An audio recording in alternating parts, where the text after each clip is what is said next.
Well,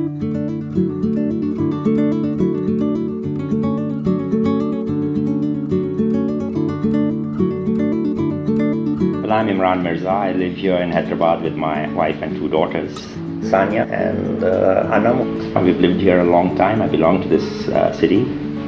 My parents grew up here. Well, my father worked in the Indian Railways.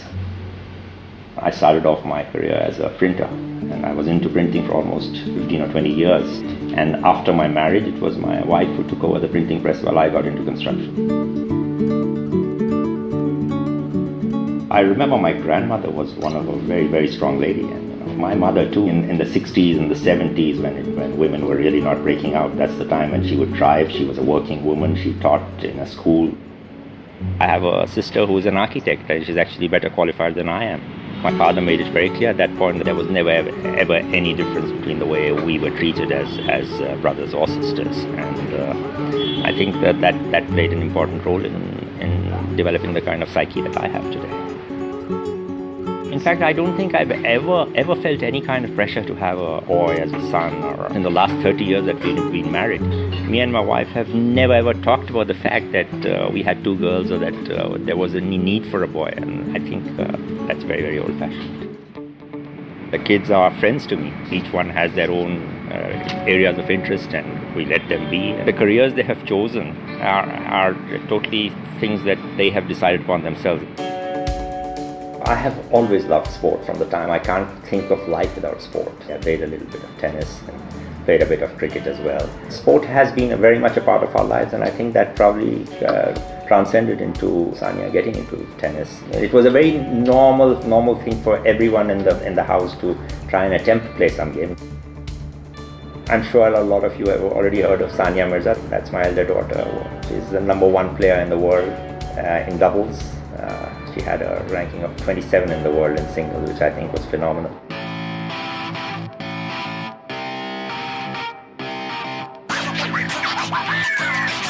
Way back in 1991, Sanya was probably about 4.5, 5 years old, and I was playing tennis, and Sanya accompanied me to the courts there, and she was picking balls for us.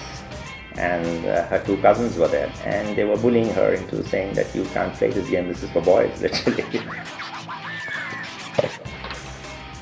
In a country like India, I think probably that there was a feeling that a girl is someone else's property. At some point, she's going to get married. I would hear of that.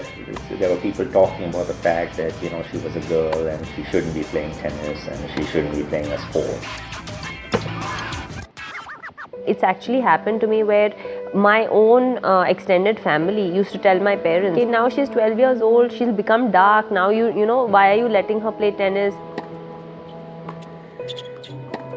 Probably that's where we were a little bit different, because I know there are families where they wouldn't put in this kind of time and effort if it was a girl, and they might have done that for a boy. All my other friends, they slowly kept dropping out of others who used to play tennis because their parents said, no, you need to get a 85, you need to get a 90, and I used to feel, wow, my parents never say that. I was never told by anyone in my house that I'm not going to be able to do something because I'm a girl, and I'm not going to be able to follow my dream. It's not just about ill-treating a woman, it's not just the extreme stuff. Gender issues are everywhere in the world. As a WTA, as a Women's Tennis Association, we have to fight for equal prize money till today.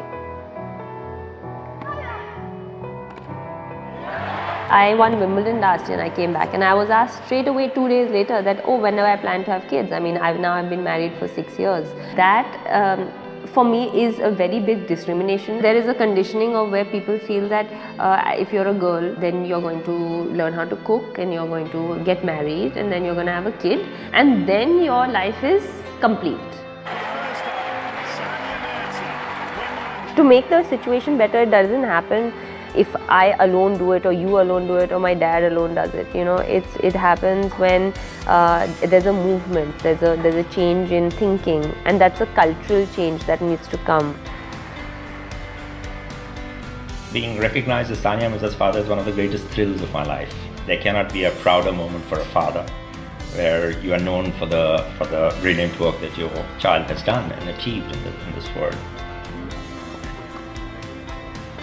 My message to all the young girls in this country, to believe in your dreams, to believe in yourself most importantly, and to trust yourself and to trust your judgment. Do what you love and don't let anyone tell you that you're less than anybody else in the world. Baba, I obviously don't say this enough to you because we just don't have that emotional kind of talk.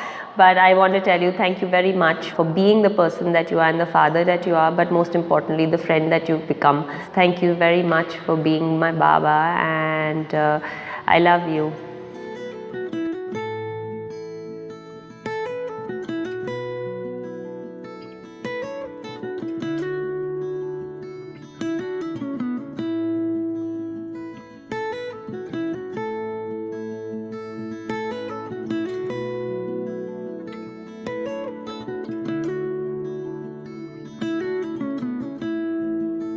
तुम सी ही तुम रहो, तुम खूबसूरत हो, खुद से भी ये कहो तुम खूबसूरत हो, बात दिल की सुनो तुम खूबसूरत हो, तुम सी ही तुम